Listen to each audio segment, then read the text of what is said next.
China doesn't seem particularly durable or rare, but when the Chinese invented it, its strength and flexibility changed the world. When Europeans began trading with the Chinese in the 16th century, the Westerners went absolutely crazy for it. For hundreds of years, challenges facing humans was how to contain liquids so you could carry water and simmer stews. And no matter where you were, for thousands of years, the answer was usually pottery. Pottery is found nearly everywhere that civilizations have been. It's a pretty simple idea.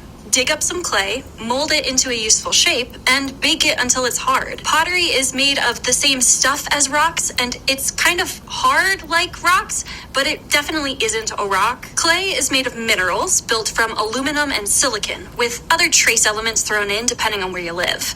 The microscopic bits of mineral crystal are suspended in water to form a glue. If you've ever dabbled in pottery making, you know that your clay can't be too gloopy because it needs to hold whatever shape you're trying to create. Then once it's shaped, it needs to dry out. Most of the water evaporates, leaving just the minerals behind. Firing or baking the clay at a high temperature is what turns it into not quite rock. Before firing, all those tiny crystal bits are sitting next to each other, but they aren't actually bonded. The high temperature is what gives the electrons in one crystal shard enough energy to jump to the neighboring shard and form a bond. In the end, billions of those bonds will stick.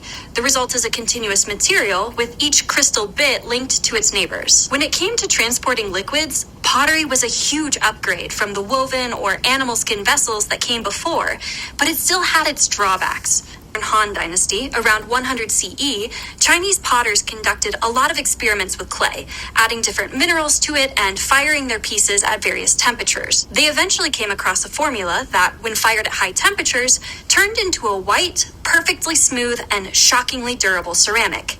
They had invented porcelain. The Chinese spent the next several centuries perfecting their recipe and decoration techniques, arriving at their most famous form by the 1300s, a vivid cobalt blue painted on a perfectly white background. Porcelain was so beautiful and practical that in most parts of China, it completely replaced traditional pottery. It was a status symbol and a point of pride for both the crafters and the nation, and their pride was warranted.